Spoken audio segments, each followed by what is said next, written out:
آج ہمیں پتہ چلتا ہے کہ سائنس اس چیز پہ ریسرچ کر رہی ہے. ایک پروجیکٹ ہے جس کا نام ہے گلگامش پروجیکٹ، جس میں وہ یہ کوشش کر رہے ہیں کہ انسان کو امورٹل بنا دیا جائے، کہ بایولوجیکل ایسی چینجز کی جائیں کہ اس کو موت نہ آئے بایولوجیکل مینز سے، نیچرل ویز سے.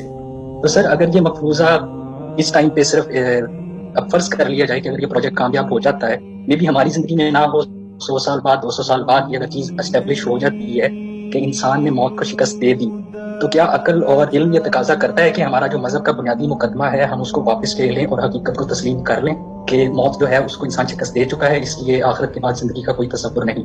اس بارے میں تھوڑا سا ذرا اصولی طور پہ بتا دیجیے گا کہ اگر کسی بھی بنیادی مذہب کے مقدمے کو شکست دے دی جائے کسی بھی علم کے ذریعے جو اب تک نہیں ہوا لیکن فرض کر لیا جائے. واضح ہو گئی. شکریہ. بات جی سر.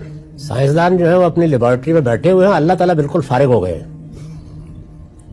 اطمینان رکھیے، وہ بھی اپنا کام کر رہے ہیں. کوشش کیجئے کہ سائنسدانوں کو یہ اطلاع کر دیں کہ اس کائنات کا خالق موجود ہے اوپر، اور اس نے اپنی کتابیں نازل کی ہیں، اور اس نے بتا دیا ہے کہ وہ ایک دن اس پوری کائنات کو برباد کر کے رکھ دے گا اور اس کی جگہ ایک نئی کائنات بنائے گا. تو اصل چیز موت نہیں ہے، اصل چیز اللہ کا وہ فیصلہ ہے. تو وہ فیصلہ تو پتہ نہیں کل آ جائے، پتہ نہیں پرسوں آ جائے. تو آپ اپنی جدوجہد جاری رکھیں، لیکن اللہ تعالیٰ بھی اپنا کام کرنے کے لیے آسمان پر موجود ہے. وہ بغتتاً آئیں گے. آپ جس موت کو شکست دینے کی کوشش کر رہے ہیں وہ پوری انسانیت کو کہتے ہیں کہ ایک نفخ سور میں بالکل تباہ کر کے رکھ دوں.